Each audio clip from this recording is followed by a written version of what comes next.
हाँ जी बच्चों, good morning. बेटा सेल ऑफ गुड्स एक्ट चल रहा है हमारा। और सेल ऑफ गुड्स एक्ट में मैंने बताया था आपको 3 यूनिट है। और हमारी पहली यूनिट खत्म होने वाली है। और पहली यूनिट में कौन कौन से सेक्शन पढ़े हमने? फोर फोर में क्या पढ़ा? Sale and agreement to sale के बारे में। अच्छा, 5 में पढ़ा हमने सेल कैसे होती है, contract of sale how made. तो हमने पढ़ा ओरल भी हो सकती है और राइटिंग भी हो सकती है। चलो नेक्स्ट हमने पढ़ा गुड्स कौन से होते हैं। सेक्शन 6 में एग्जिस्टिंग भी होते हैं और फ्यूचर भी होते हैं और कॉन्टिजेंट भी होते हैं। याद है बेटा? 7 में हमने उसके बाद पढ़ा और 8 में एक कॉन्सेप्ट पढ़ा, अगर गुड्स पैरिश हो जाते हैं, खराब हो जाते हैं, तो क्या ट्रीटमेंट होगी। तो हमने पढ़ा अगर गुड्स पैरिश हो जाते हैं at the time of contract या गुड्स पैरिश हो जाते हैं after making an agreement but before sale, तो उन दोनों की ट्रीटमेंट अपने सेक्शन 7 और सेक्शन 8 में पढ़ी है। बोलो, यहां तक हम ऑलरेडी कवर कर चुके हैं। आज हम सेक्शन 9 से शुरू करेंगे। सब याद है जितना पढ़ के आए बेटा? जितना करा सब याद है ना? चलो सेक्शन 9 की हेडिंग डालो बेटा।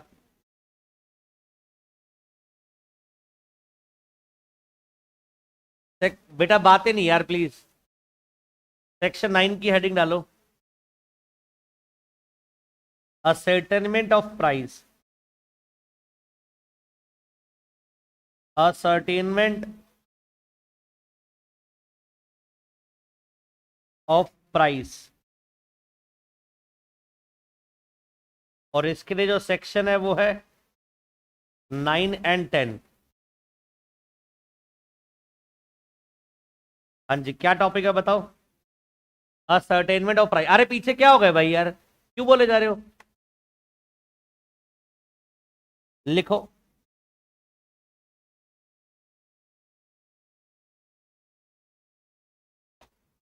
Price means the money consideration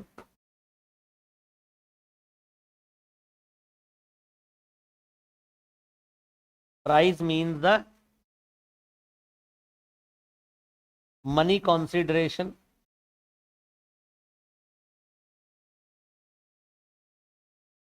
for sale of goods.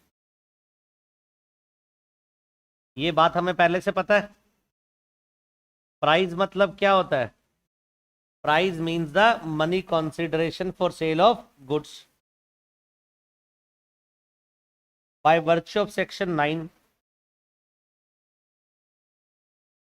by virtue of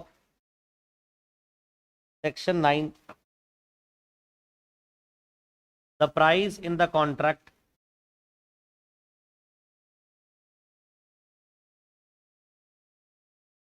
by virtue of section number 9, the price in the contract of sale may be first fixed by the contract. Price may be fixed by the contract. दूसरा,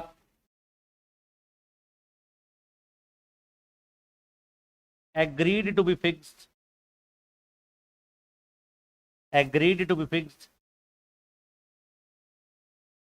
in a manner provided by the contract.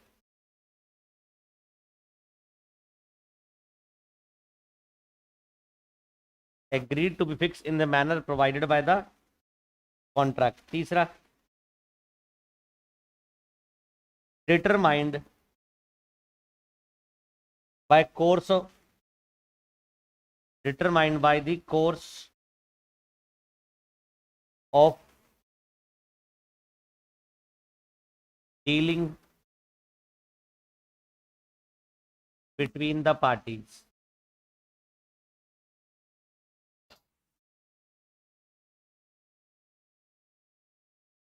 लिख लिया? आगे लिखो। Where the price is not determined, where the price is not determined, where the price is not determined in accordance with the foregoing provisions, in accordance with the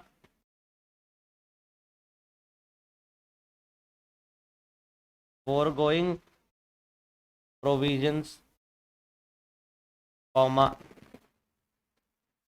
the buyer shall pay, the buyer shall pay the seller a reasonable price. Buyer shall pay the seller a reasonable price. What is a reasonable price?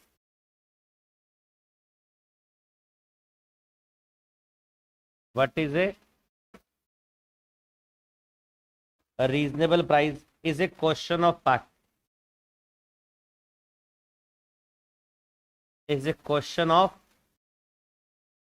fact depending on the circumstances, depending on the circumstances of each particular case, depending upon the circumstances of each particular case. ये बेटा section 9 था पूरा। क्या था ये? Section 9। अब लिखो section number 10।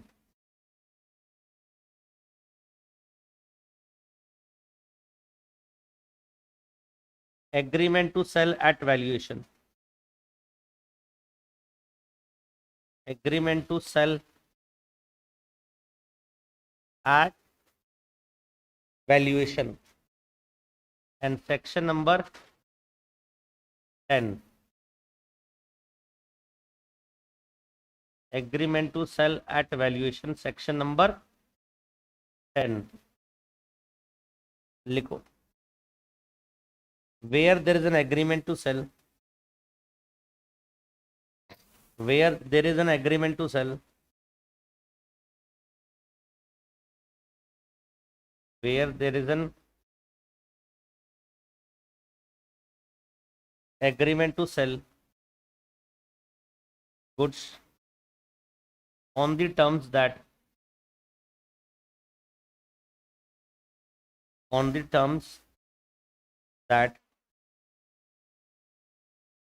price is to be fixed, price is to be fixed by the valuation, by the valuation of third party, by the valuation of third party, and such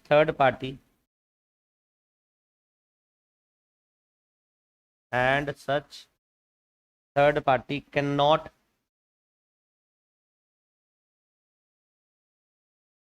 or does not make such, cannot or does not make such valuation.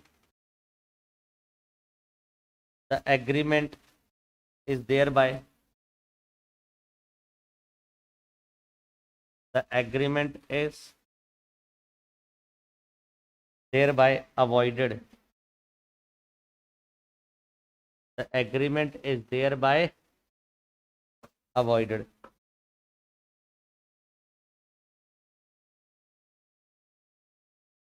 आगे लिखो। where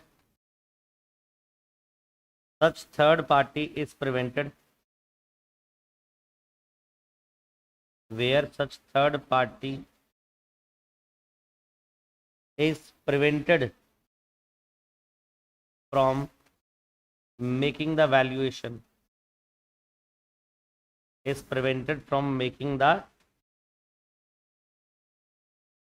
valuation,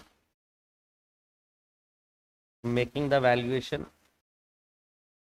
by the fault of the seller,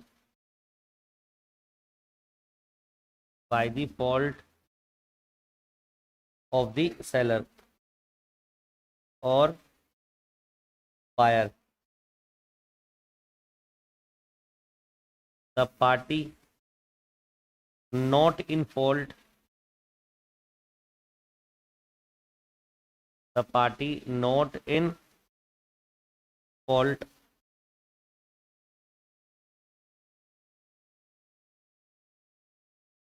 the party not in fault may maintain a suit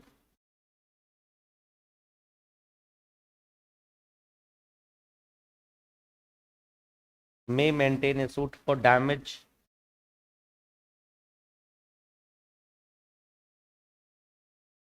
against the party in default, against the party in default। हाँ जी बेटा, ये दोनों section हो गए आपके, कौन से सेक्शन 9 और 10 लिख लिया आप लोगों ने? डन। चलो बेटा, सेक्शन 9 की हेडिंग पढ़ना, असर्टेनमेंट ऑफ प्राइस। प्राइस कैसे सर्टेन करा जाएगा? बड़ा ही सिंपल सेक्शन है। पहली बात तो प्राइस का मतलब क्या है? Money consideration for the sale of goods. और प्राइस कौन पे करता है? बायर। किसको पे करता है? सेलर को। By virtue of section 9, section 9 में बोला गया है price in the contract of sale में बी। प्राइस कैसा होगा? कह रहा प्राइस वो हो सकता है which may be fixed by the contract. जब आप कहां पर फिक्स कर दो? कॉन्ट्रैक्ट में। सर लेके आओ। Price may be fixed by the contract, या तो प्राइस क्या फिक्स कर दो? कॉन्ट्रैक्ट में। पहला सिंपल तरीका, प्राइस कहां फिक्स कर दो? कॉन्ट्रैक्ट। दूसरा, agree to be fixed in a manner provided by the contract, या फिर दोनों पार्टी एग्री कर जाए उस प्राइस को फिक्स करने के लिए जो मैनर कॉन्ट्रैक्ट में दिया गया है।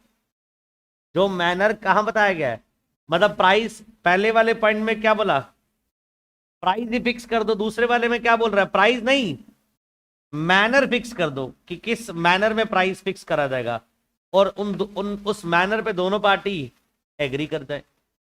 अरे बोलो, जैसे एग्जांपल के तौर पर सेल ऑफ शर्ट्स हो रही है तो पर यूनिट का फिक्स कर दो प्राइस। आपने मैनर क्या कर दिया? फिक्स कर दिया।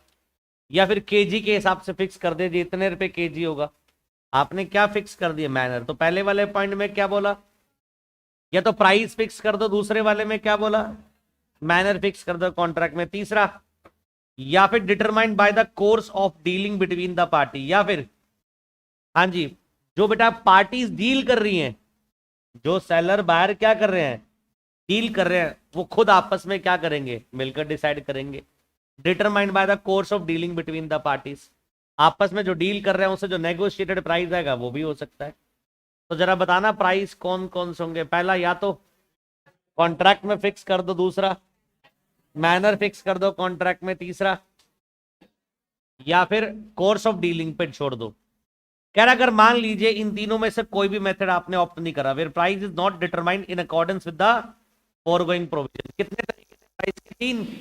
कह रहा जी 3 में से कोई भी फिक्स नहीं है। अब कह रहा बायर शैल पे the seller A reasonable price. अब कह रहा है बायर क्या पे करेगा?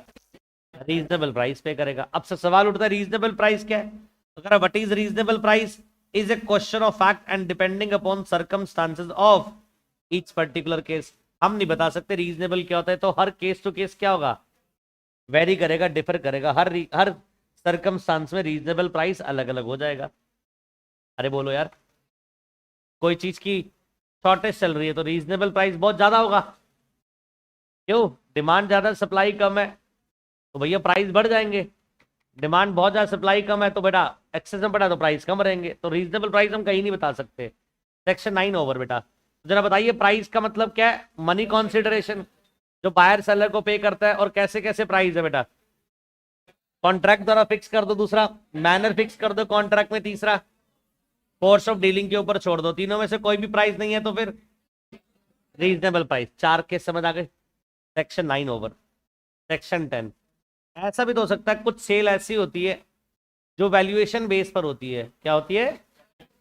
मान लीजिए एक पर्सन एक बिजनेस बेच रहा है तो वो वैल्यूएशन करवाएगा ना। मान लो बिजनेस में सारी एसेट दे रहा है वो, बिजनेस में सारी एसेट, कुर्सियां, चेयर, टेबल, एसी, फैन, ठीक है, गुडविल, सब चीज बेच रहा है वो, तो भैया वैल्यूएशन करवा कर ही लोगे ना, या ऐसे कुछ भी रेट बोल दोगे? तो वैल्यूटर आएगा, पहले प्रॉपर एसेट्स की वैल्यूएशन करेगा और वैल्यूएशन के बेस पर प्राइस आएगा, वो प्राइस पे करोगे। तो कह रहा अगर मान लीजिए आपस में एग्रीमेंट हो रखा है कि प्राइस जो फिक्स होगा वो तो वैल्यूएशन द्वारा होगा, वैल्यूटर द्वारा होगा, तो कह रहा है where there is an agreement, जहां पर बायर और सेलर के बीच में एग्रीमेंट है to sale the goods on the terms, एक कंडीशन लगा रखी है that price is to be fixed by the valuation of third party. Price वो होगा जो हम नहीं फिक्स करेंगे, मतलब प्राइस सेक्शन 9 वाला नहीं होगा। प्राइस कौन सा होगा? थर्ड पार्टी जो वैल्यूएशन करेगी उसके द्वारा जो प्राइस आएगा वो प्राइस होगा। कह रहा सच थर्ड पार्टी कैन नॉट और does not make such valuation, और अगर मान लो थर्ड पार्टी वैल्यूएशन नहीं कर पा रही, कैन नॉट और डज नॉट मेक, और नहीं कर रही, तो बेटा एग्रीमेंट क्या हो जाएगा उस ग्राउंड पर? अवॉइडेड। उस ग्राउंड पर एग्रीमेंट परफॉर्म्ड होगा ही नहीं, क्योंकि आपका प्राइस किसके ऊपर बेस था? वैल्यूएशन के ऊपर बेस था, और वैल्यूएशन हुई नहीं बेटा, तो एग्रीमेंट क्या हो जाएगा? अवॉइडेड। आगे, where such third party is prevented from making the valuation by the fault of the seller और बायर। मान लीजिए सेलर या बायर किसी एक की गलती की वजह से वैल्यूएशन नहीं संभव हो नहीं पा रही, वैल्यूएशन नहीं हो पा रही, किसकी गलती की वजह से? सेलर बायर, मतलब जो उसको इंफॉर्मेशन रिक्वायर्ड है वो सेलर मान लो नहीं दे पा रहा जिससे वैल्यूएशन कर पाए, तो गलती किसकी है? सेलर की है, या हो सकता है बायर की हो। तो कह रहा पार्टी नॉट इन फॉल्ट, जिसने गलती करी वो नहीं, दूसरी वाली पार्टी। एग्जांपल, सेलर ने गलती करी तो दूसरी वाली पार्टी कौन है? Buyer. Party not in fault कौन? Buyer. May maintain a suit, वो बेटा सेलर के अगेंस्ट सूट फाइल करेगी for damage against the party in default, कि तुम्हारी गलती की वजह से ये सेल नहीं हो पाई, तुम्हारी गलती की वजह से क्या नहीं हो पाई? सेल नहीं हो पाई। ऐसा भाई क्या करो? डैमेज दो इस चीज के। क्योंकि प्राइस कैसे फिक्स करना था बताओ? वैल्यूएशन। और बेटा एक पार्टी की गलती की वजह से वैल्यूएशन नहीं हो पाई, तो जिसकी गलती की वजह से वैल्यूएशन नहीं हो पाई उसके खिलाफ दूसरी वाली पार्टी सूट फाइल कर सकती है। बोलो बात समझ आ गई? अरे बोल दो। सेक्शन नंबर 10 भी ओवर। डन? कोई डाउट? पक्का? This is all about unit number 1। क्या कह रहे हो सर, सब याद है हमें? अरे बोलो। सेक्शन 4 से 10 याद हो गया बेटा? जल्दी बताओ 4 क्या था? Sale and agreement to sell में sale and agreement to sell का मतलब बोलो, क्लियर है सबको? Section number 4। 5 में क्या था? Contract of sale, how made, sale कैसे करते हैं बेटा, ये भी क्लियर है। सेक्शन नंबर 6 क्या था बताओ? Existing goods, future goods, contingent goods होंगे सेल में, ये भी क्लियर है। 7 और 8 में गुड्स पैरिश हो जाते हैं उसकी ट्रीटमेंट क्या है, ये भी क्लियर है। 9 में प्राइस क्या होगा? तो प्राइस 4 होंगे बेटा, अभी पढ़े। या तो फिक्स होगा कॉन्ट्रैक्ट द्वारा, या फिर मैनर फिक्स होगा, या फिर कोर्स ऑफ डीलिंग, तीनों में से कोई नहीं है तो रीजनेबल। 10 बोलता है प्राइस हो सकता है वैल्यूएशन बेस पर हो तो वही वाला प्राइस होगा, और अगर वैल्यूएशन किसी एक पार्टी की गलती वजह से नहीं हो पाई तो फिर दूसरी वाली पार्टी इस ग्राउंड पर कॉन्ट्रैक्ट को अवॉइड कर लेगी और डैमेज का सूट फाइल कर देगी, डैमेज मांगने के लिए सूट फाइल कर देगी। बोलो बात समझ आ गई? तो बेटा ये हमारी यूनिट नंबर क्या हो गई?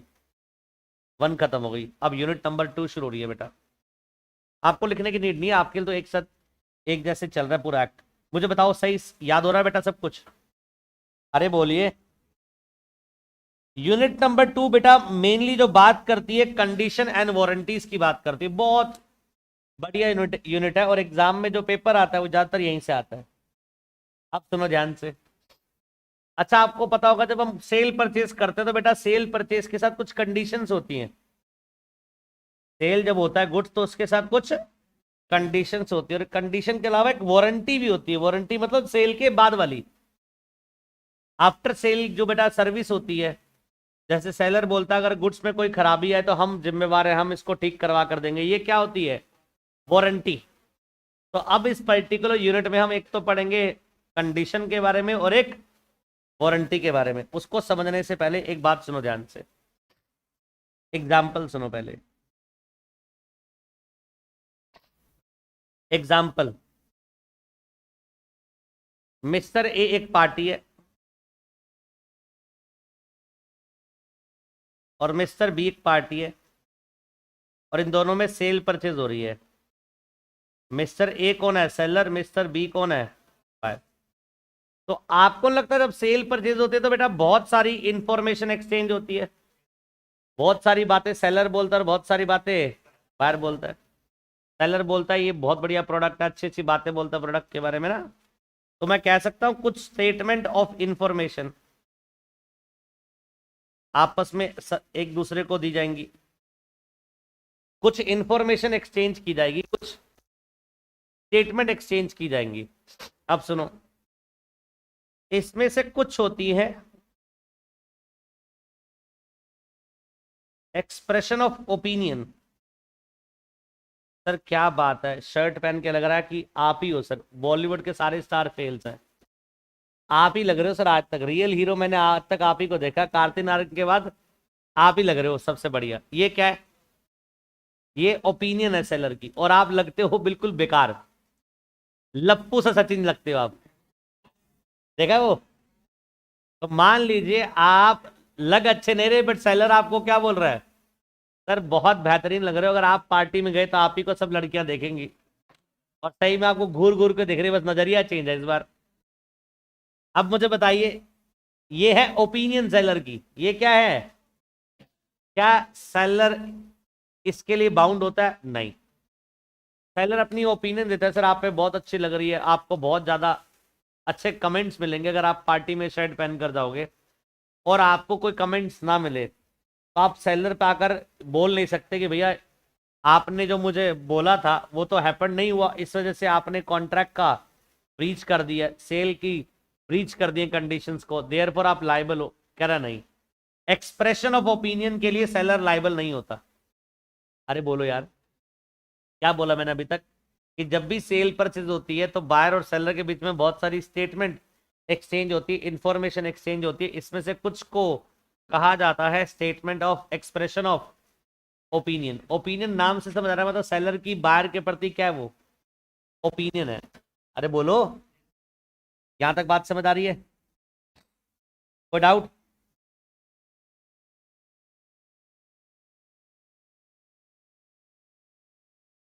दूसरी सुनो बेटा,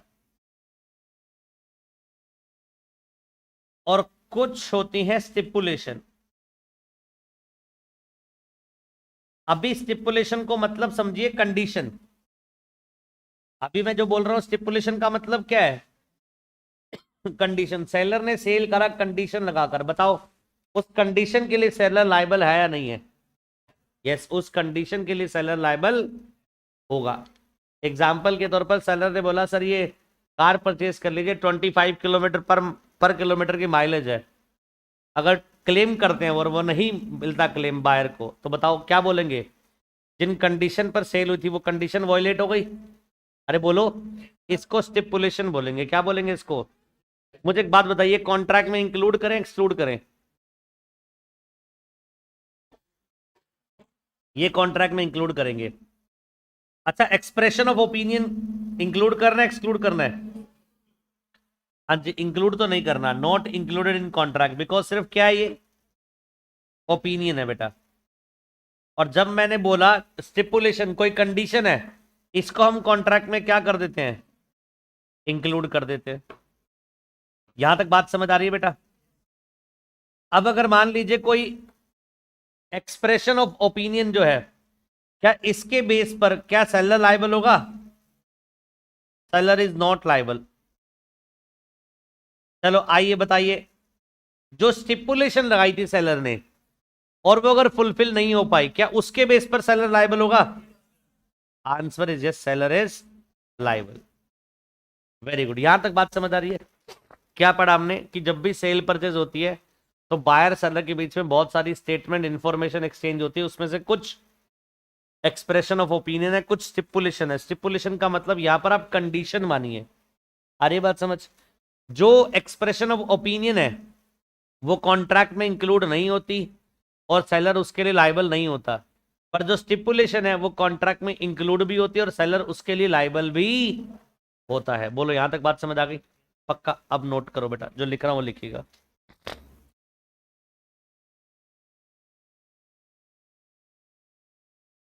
At the time of selling the goods,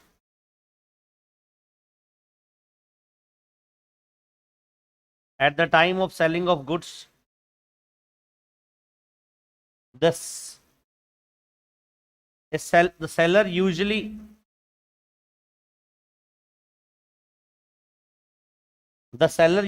makes certain statement.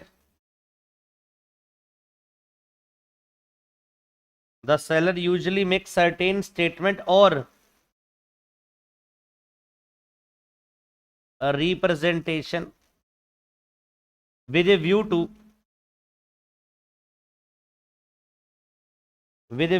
induce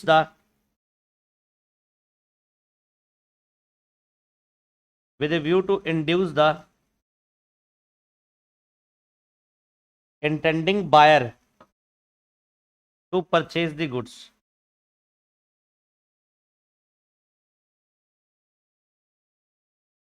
With a view to induce the intending buyer to purchase the goods. Such representation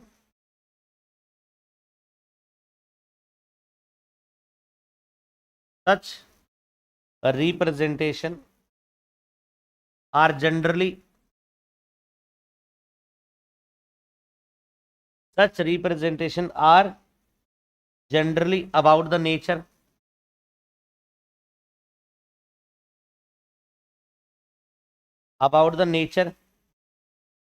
and quality of goods, about the nature and quality of goods, and about their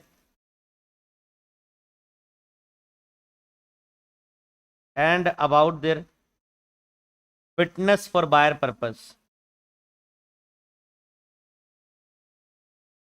Fitness for buyer purpose. आगे देखो, these statements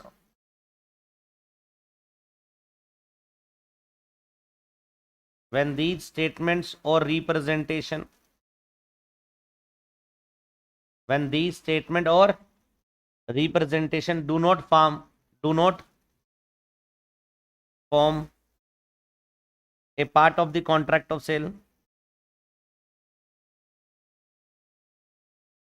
a part of the contract of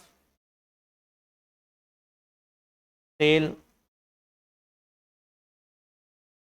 do not form a part of the contract of sale, they are not relevant.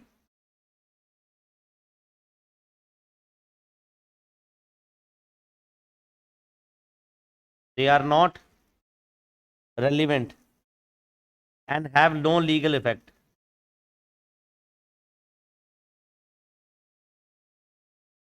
And have no legal effect. But when these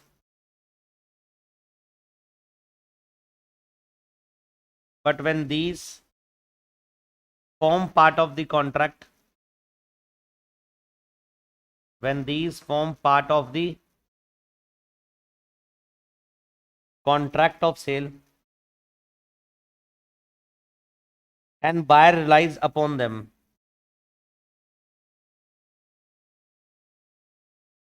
and buyer relies upon them, they are relevant. They are relevant and have legal effect. They are relevant and have legal effect on the contract of sale. On the contract of sale. आगे लिखो, a representation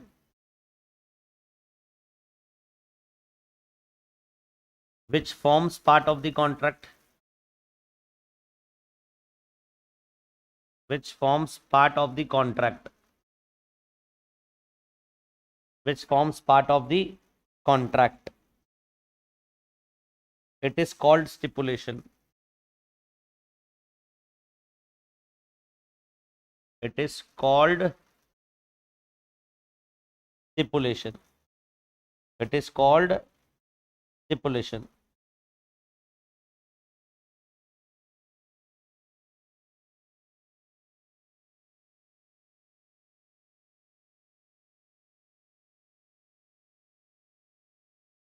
लिख लिया?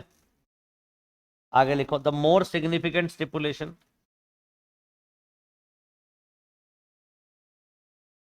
The more significant stipulation contained in the contract of sale, contained in the contract of sale have been called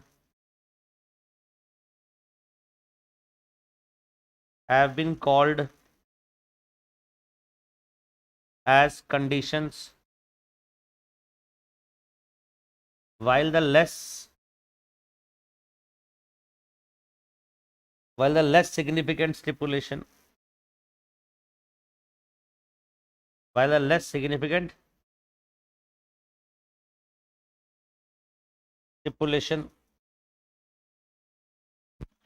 is called warranty.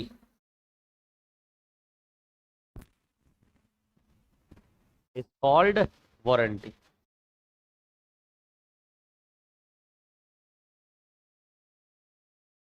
देखो बेटा, जो चीज आपने, ऊपर मुझे करो, ध्यान से सुनो, जो चीज आपने कॉन्ट्रैक्ट में डाल दी वो बन गई स्टिपुलेशन। जो चीज आपने कॉन्ट्रैक्ट में डाल दी वो क्या है? स्टिपुलेशन। उसके लिए सेलर बाउंड है। और जो चीज बस वो स्टेटमेंट तो दे रहा है बट वो कॉन्ट्रैक्ट का पार्ट नहीं है, वो सब उसकी क्या है? ओपिनियन है। उसके लिए सेलर बाउंड, यही लिखवाया मैंने नीचे। समझ आई बात? दोबारा बोल रहा हूं, हर वो चीज जो सेलर ने मेंशन कर दी कॉन्ट्रैक्ट ऑफ सेल में, उसके लिए सेलर बाउंड है बेटा, वो बन गई हमारी स्टिपुलेशन। और हर वो चीज जो कॉन्ट्रैक्ट ऑफ सेल में नहीं है वो बन गई एक्सप्रेशन ऑफ ओपिनियन, वो बेटा उसके लिए सेलर बाउंड नहीं है। आ रही बात समझ? अब जो ये स्टिपुलेशन दो तरह की है, एक जो ज्यादा इंपॉर्टेंट, एक जो कम इंपॉर्टेंट। जो ज्यादा इंपॉर्टेंट है वो उसको बोलते हैं कंडीशन, और जो कम इंपॉर्टेंट है उसको बोलते हैं वारंटी। मतलब स्टिपुलेशन आगे दो तरह की है, पहली कौन सी? कंडीशन। दूसरी कौन सी? वारंटी। कंडीशन वो स्टिपुलेशन जिसके बेस पर कॉन्ट्रैक्ट हो रखा है। वारंटी वो स्टिपुलेशन है जो कोलैटरल जुड़ी हुई है कॉन्ट्रैक्ट के साथ। दोबारा बोल रहा हूं, कंडीशन वो स्टिपुलेशन है जिसके लिए कॉन्ट्रैक्ट जिसके बेस पर हुआ, वो इसेंशियल पार्ट था कॉन्ट्रैक्ट का। और जो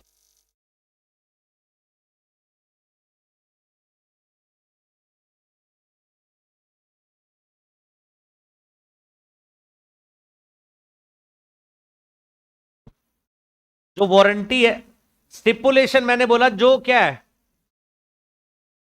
जो इसेंशियल है कॉन्ट्रैक्ट के लिए, वो क्या है? कंडीशन। और जो स्टिपुलेशन कॉन्ट्रैक्ट के लिए कोलैटरल होती है उसको बोलते हैं वारंटी।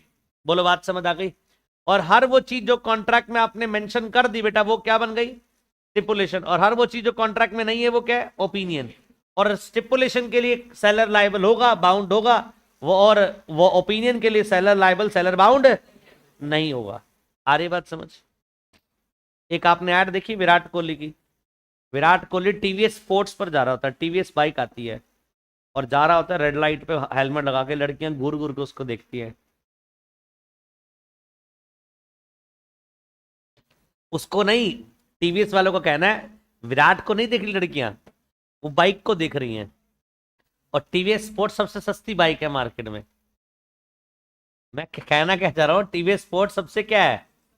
सस्ती बाइक है। ये सब बहकावा है, ये ओपिनियन है सेलर की कि भैया हमारी बाइक लोगे तो बाइक को ही लोग देखेंगे। लोग बुलेट पे चलते हैं उसको लोग नहीं देखते, हार्ले डेविडसन पे निकल जाओ उसको देखते नहीं, किसके पास टाइम है? और 50-70 हजार रुपए की टीवीएस स्पोर्ट्स को देखेंगे। क्यों? ये बताओ, स्टिपुलेशन है या ओपिनियन है सारी? ये सब रिस्टेटमेंट है बेटा, जो ओपिनियन फॉर्म में, कहीं पर भी कॉन्ट्रैक्ट का पार्ट नहीं है कि तुम भी बाइक पर जाओगे तुम्हें भी घूर घूर के देखेंगे। ये कहीं पर भी मेंशन नहीं होगा। मेरी बात समझे? देखो बेटा क्या लिखा है, at the time of selling of goods seller usually make certain statement. Sale के समय सेलर कुछ क्या दे रहा है, स्टेटमेंट रिप्रेजेंटेशन दे रहा है with view to induce the intending buyer to purchase the goods. और ऑब्जेक्टिव क्या उन स्टेटमेंट देने का, ताकि बायर परचेज कर ले गुड्स को। Such representation are generally about the nature and quality of goods. और बेटा ये स्टेटमेंट क्या होती है कि गुड्स बहुत अच्छा है, गुड्स की क्वालिटी बहुत सुपीरियर है, एंड गुड्स आपके पर्पस के लिए बिल्कुल क्या है, फिट है, ये सब देता है वो। दी स्टेटमेंट और representation do not form part of the contract. अगर एक कॉन्ट्रैक्ट का पार्ट नहीं है, they are not relevant and have no legal effect.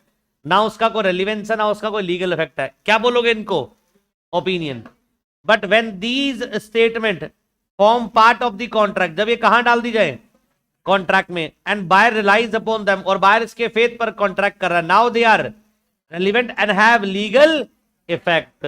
अगर ये ब्रीच हो गई तो बायर क्या सेलर को स्यू कर सकता है? Yes. A representation which is form part of the contract, जो कॉन्ट्रैक्ट का पार्ट होती है रिप्रेजेंटेशन, उसको हम क्या बोलते हैं? स्टिपुलेशन। स्टिपुलेशन दो है, एक जो सिग्निफिकेंट स्टिपुलेशन है उसको हम कंडीशन बोलते हैं, जो ज्यादा सिग्निफिकेंट है, और जो लेस सिग्निफिकेंट है उसको हम क्या बोलते हैं? वारंटी बोलते हैं। समझ आ रही बात?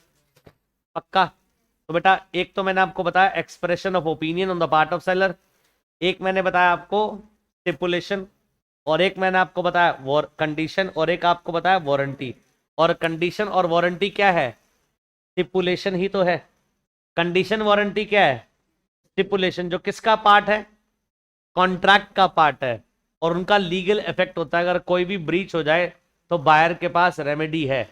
और वही अगर ओपिनियन की बात की जाए, एक्सप्रेशन ऑफ ओपिनियन, बेटा वो बाउंड नहीं है सेलर उसके लिए, बिकॉज वो कॉन्ट्रैक्ट का पार्ट नहीं होती।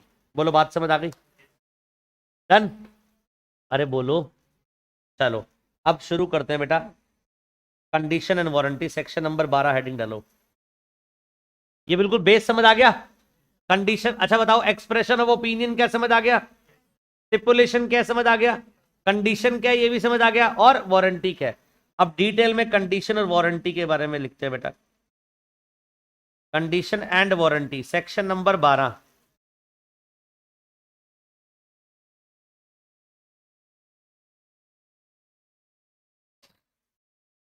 सेक्शन नंबर 12 में किसके बारे में दिया बताओ? Condition and warranty. लिखो बेटा।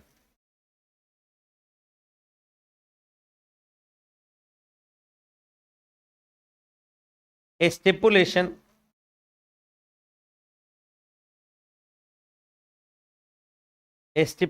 in a contract of sale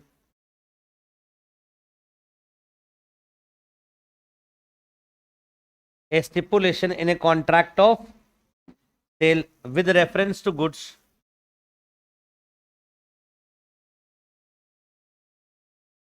with reference to goods which are with reference to goods which are the subject thereof, which are the subject thereof may be a condition, may be a condition or a warranty, may be a condition or a warranty. A stipulation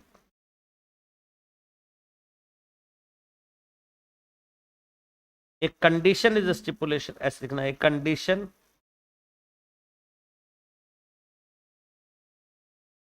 condition is a stipulation, a condition is a stipulation essential to main purpose of the contract, essential to main purpose of the contract, essential to main purpose of the contract. The breach of which the breach of gives rise a right to treat the contract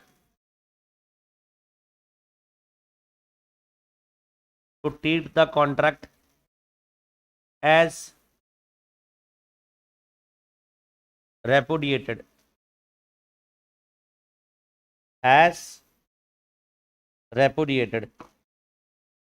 आगे लिखो, a warranty is a stipulation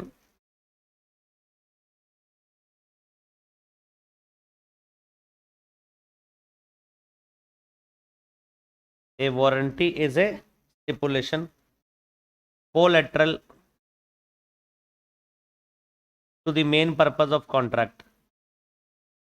Collateral to the main purpose of the contract. A warranty is a stipulation collateral to main purpose of the contract, the breach of which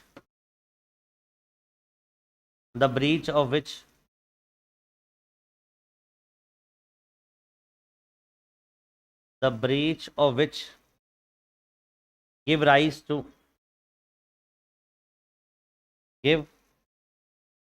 gives rise to a claim for damages.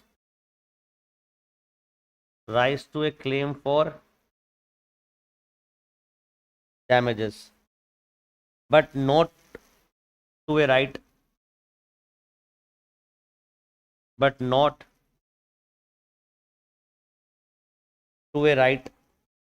to reject the goods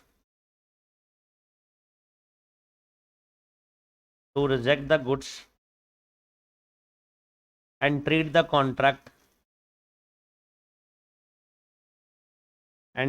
contract as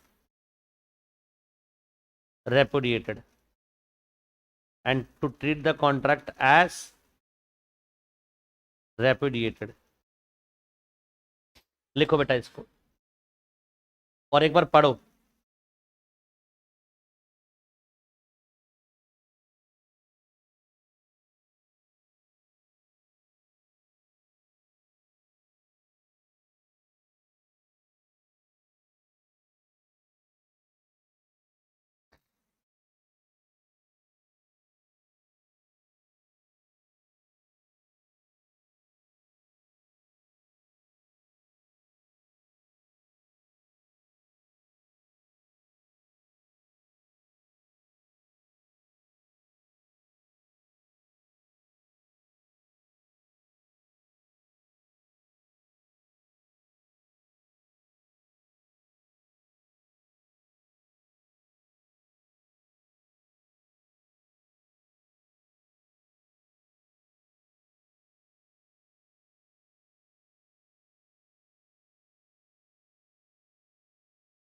बस 2 word पकड़ने बेटा जो मैंने आपको बता दिए हैं. मिल गए? एक इसेंशियल वर्ड, एक कोलेटरल वर्ड, सब कुछ बाकी बता रखा है. देखो क्या लिखा है. अगर स्टिपुलेशन ऐसी है कॉन्ट्रैक्ट ऑफ सेल में which are subject thereof to be condition और वारंटी. स्टिपुलेशन दो होंगी या तो कुछ कंडीशन होंगी या फिर कुछ क्या होंगी, यही बताया था मैंने. अब सवाल उठता है स्टिपुलेशन कंडीशन कब है. तो condition is a stipulation when it is essential to main purpose of contract. समझ आ गई बात. तो अगर मैं पूछूं कौन सी स्टिपुलेशन कंडीशन है, बोलो यार. वो वाली स्टिपुलेशन कंडीशन है जो इसेंशियल है कॉन्ट्रैक्ट के लिए. और अगर वो ब्रीच हो जाए तो बायर के पास राइट है उस कॉन्ट्रैक्ट को रेपुडिएट कैंसिल कर सकता है. अभी मैंने थोड़ी देर पहले एक एग्जांपल लिया. मैंने कार परचेज करी, मैं होंडा के शोरूम पर गया, मैंने बोला मुझे कार चाहिए, कोई भी दे दो, कोई भी मॉडल चलेगा, पर माइलेज 25 की आनी चाहिए पर किलोमीटर की. उन्होंने बोला सर होंडा सिटी ले लो, आ जाएगी 25 की माइलेज. मेरे लिए इसेंशियल क्या है, माइलेज. और मैंने बता दिया कि मेरे को ऐसी ही चाहिए कार जिसमें 25 की माइलेज हो. मुझे मतलब नहीं लुक से, मुझे मतलब नहीं है ब्रांड से, बस माइलेज आनी चाहिए. उन्होंने मुझे एडवाइस करा सर ये वाला आप कार परचेस कर लीजिए होंडा सिटी, 25 की माइलेज आएगी. मैंने परचेस कर लिया. 25 की माइलेज नहीं है, बताओ क्या ये ब्रीच ऑफ कंडीशन, क्या है ये ब्रीच ऑफ कंडीशन।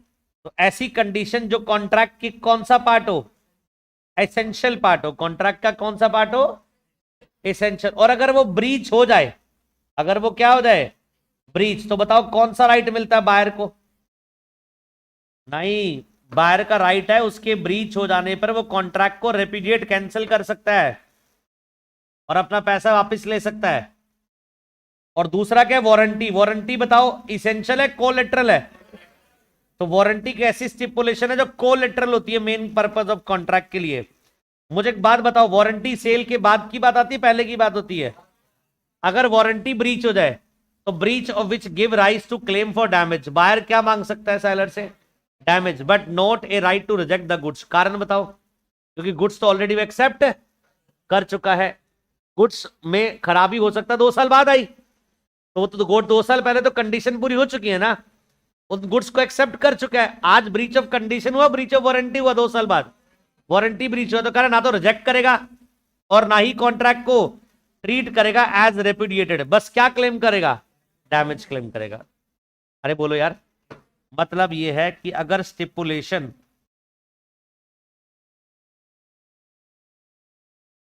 कंडीशन है तो बताइए वो क्या होगा, एसेंशियल टू कॉन्ट्रैक्ट होगा, बोलो। और इसके ब्रीच होने पर क्या राइट है बताओ, to treat the contract as rescinded, बोलो इस कॉन्ट्रैक्ट को क्या कर लो, to treat the contract as repudiated. आप इसको कैंसिल कर दो बेटा और अपने पैसे वापस ले लो। बायर सेलर से क्या क्लेम कर लेगा, अपने पैसे वापस ले लेगा। अच्छा अगर मान लीजिए स्टिपुलेशन कौन सी हुई, वारंटी, अब बताओ क्या होगा ये, अब ये क्या होगा कोलेटरल, वेरी गुड। अब ये क्या होगा कोलेटरल टू कॉन्ट्रैक्ट होगा। अब मुझे बताइए रेमेडी क्या है इसके ब्रीच होने पर, हाँ जी टू क्लेम डैमेज, क्या मांग सकते हो, डैमेज, ये राइट है। अच्छा क्या नहीं मांग सकते, ना तो प्राइस मांग सकते हो, प्राइस रिटर्न होगा ना, ना तो रिटर्न प्राइस होगा, दूसरा ना ही कॉन्ट्रैक्ट को रेपुडिएट करोगे, कॉन्ट्रैक्ट को क्या रेपुडिएट कर सकते हो, नहीं। ये तीनों रेमेडी, ये 2 रेमेडी किस में नहीं है, वारंटी में नहीं। यही तो लिखा बेटा आपने ऊपर सब,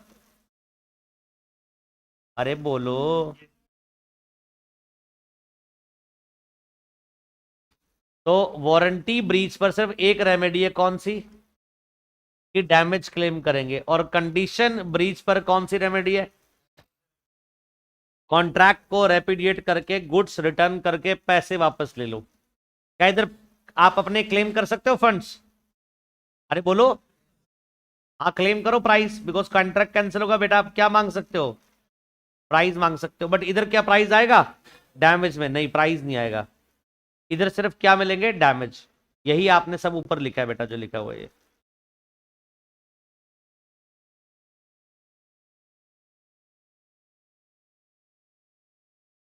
समझ आ गया, चलो। अरे बोलो, अच्छा अगर मैं पूछूं, सारी बातें याद हुई, अगर एक्सप्रेशन ऑफ ओपिनियन पूछूं क्या होता है, स्टिपुलेशन पूछो क्या होता है, बताओ एक्सप्रेशन ऑफ ओपिनियन क्या है, जो कॉन्ट्रैक्ट में नहीं होती, और स्टिपुलेशन क्या होती है, जो कॉन्ट्रैक्ट में होती है। और जो कॉन्ट्रैक्ट में होती है और कॉन्ट्रैक्ट का इसेंशियल पार्ट होती है वो कंडीशन है, और जो कॉन्ट्रैक्ट का इसेंशियल पार्ट नहीं है, कोलेटरल पार्ट है, वो वारंटी है। कॉन्ट्रैक्ट के इसेंशियल पार्ट के ब्रीच होने पर आप कॉन्ट्रैक्ट को रेपुडिएट करके पैसा वापस मांग सकते हो, और कॉन्ट्रैक्ट के कोलेटरल पार्ट के ब्रीच होने पर आप डैमेज क्लेम कर सकते हो। इतना ही पढ़ाया मैंने अभी तक, सारा याद हो गया, ये सारी बातें जो पढ़ाई हैं यही थी, बस इतनी सी। कितना इजी लग रहा है बोलो। चलो अब एक एग्जाम में सवाल पूछा जा सकता है, या तो पूछ सकता है कि एक्सप्लेन कर दो सिंपली कंडीशन वारंटी, ये तो मैं बिल्कुल क्लियर हो गया। ये भी तो पूछ सकता है कि इन दोनों में डिफरेंस बताओ भाई, अरे बोलो। या तो पूछ सकता है दोनों के बारे में कि होता क्या है, या फिर ये पूछ ले दोनों के डिफरेंस के बारे में। हाँ जी, तो बेटा आप डिफरेंस आप बताओगे, मैं नहीं बताऊंगा।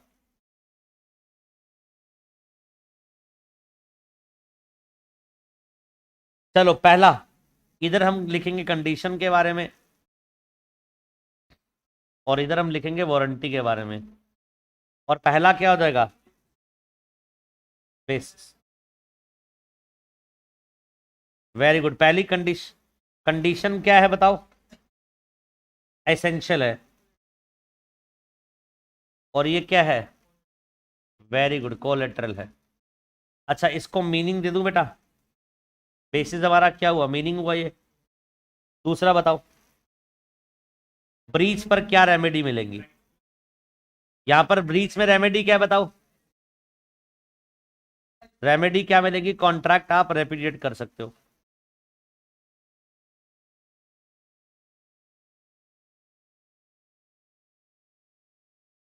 बोलो। और इधर क्या बोला? To claim damages.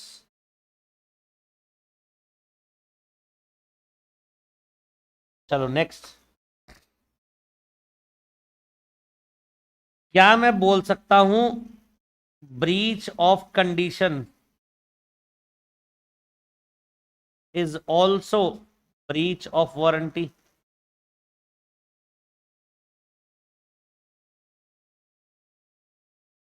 और क्या मैं ये भी बोल सकता हूं breach of warranty, breach of warranty can not be treated as breach of condition? Can not be treated as breach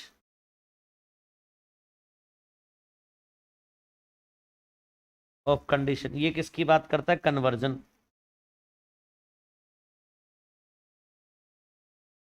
conversion of stipulation. सोचो बेटा, अगर कंडीशन ब्रीच हो गई तो ऑटोमेटिकली वारंटी भी ब्रीच हो जाएगी। वारंटी की बात आएगी, वो ब्रीच होगी।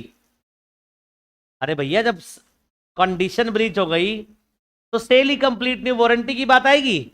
नहीं, तो वारंटी भी ब्रीच होगी। बट अगर 2 साल बाद वारंटी ब्रीच हुई तो क्या कंडीशन ब्रीच हुआ? नहीं, कंडीशन तो पहले फुलफिल हो गया था 2 साल पहले। तो इसलिए बोला गया ब्रीच ऑफ कंडीशन क्या है? ब्रीच ऑफ वारंटी है। बट ब्रीच ऑफ वारंटी नहीं होता, ब्रीच ऑफ कंडीशन। समझ आ गई बात? 3 डिफरेंस बेटा। तीनों क्लियर है? पक्का ना? 3 ही डिफरेंस आप याद कर लीजिए, बुक्स में भी 3 ही दिए हुए बेटा। अब आगे बढ़ो बेटा, सेक्शन 12 पूरा खत्म हो गया।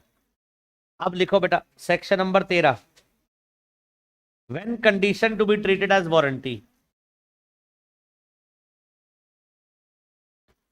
When condition to be treated as warranty. बताओ सेक्शन 13 में क्या बोला? हेडिंग बताना। When condition to be treated as warranty, कब कंडीशन को क्या माना जाए? वारंटी माना जाए। लिखिए बेटा section number 13। Section 13 specify the cases.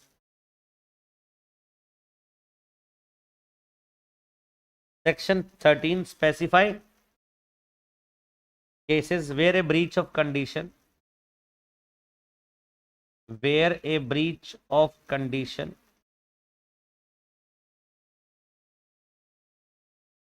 where a breach of condition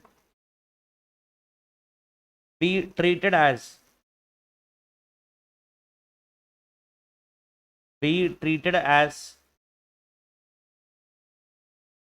breach of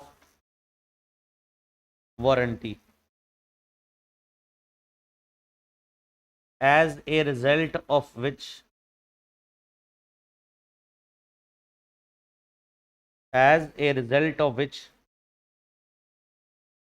the buyer loses the right to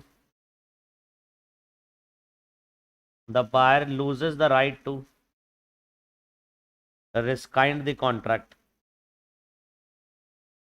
Buyer loses the right to rescind the contract and can claim damages only. And can claim damages only. in the following cases, in the following cases, a contract is not avoided. A contract is not avoided even on account of a breach of condition. Breach of condition. First, where the buyer altogether waives. Where the buyer altogether waives the performance of the condition. Buyer altogether waives the performance of the condition. A party may for his own benefit. A party may for his own benefit waive a stipulation.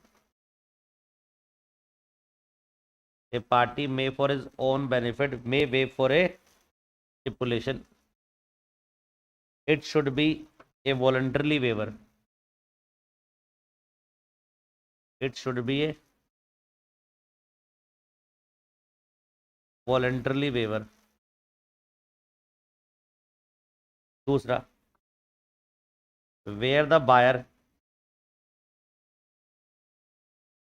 elects to treat.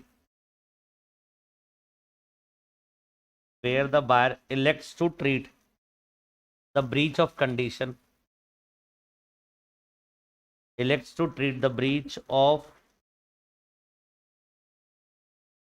conditions as one of a warranty.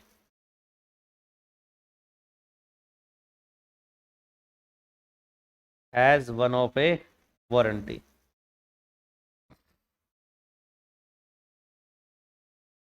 Third,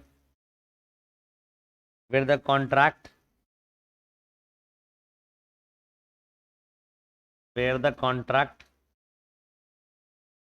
is non-severable.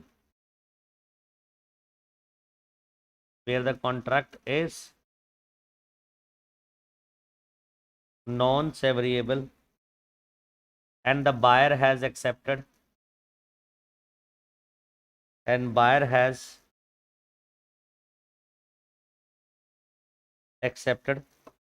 either the whole goods and buyer has accepted either the whole goods or any part thereof.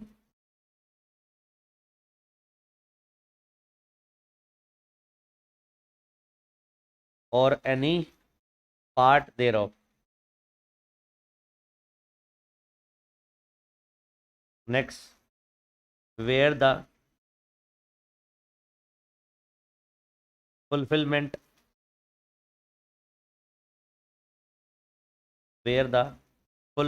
of any condition, where the fulfillment of any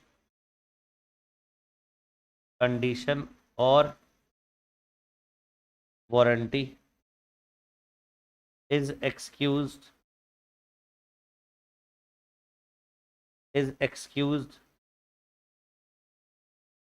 by law by reason of impossibility or otherwise. By reason of impossibility or otherwise. Over बेटा। Section number 13 heading पढ़ो क्या है। Heading पढ़ो क्या है, when condition to be treated as warranty, कब हम condition को क्या मान लेंगे। अब सुनो बेटा ध्यान से, जब आप कंडीशन को वारंटी मान लोगे तो उसके ब्रीच होने पर क्या कॉन्ट्रैक्ट को कैंसिल करके प्राइस रिकवर कर पाओगे, नहीं, सिर्फ क्या रिकवर कर पाओगे, डैमेज। Very good. तो कह रहा है सेक्शन 13 स्पेसिफाई केसेस, सेक्शन 13 में केस बता रखे where a breach of condition be treated as breach of warranty.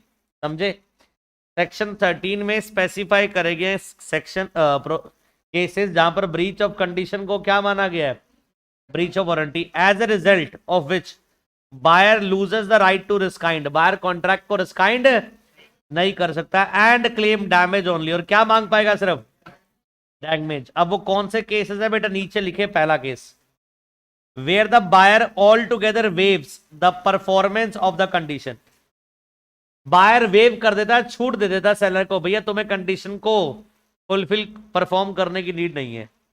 जहां बायर सेलर को खुद क्या कर रहा है, where buyer altogether waives, waive मतलब छूट दे रहा है the performance of condition, a party में for is own benefit waive a stipulation it should be voluntarily basis, voluntarily waiver, मतलब जहां पर बायर खुद ऑल टुगेदर वेव कर दे बेटा, खुद ऑल टुगेदर वेव कर दे परफॉर्मेंस ऑफ कंडीशन, तो वहां पर फिर ब्रीच ऑफ कंडीशन को ब्रीच ऑफ कंडीशन ना मानकर ब्रीच ऑफ वारंटी माना जाएगा।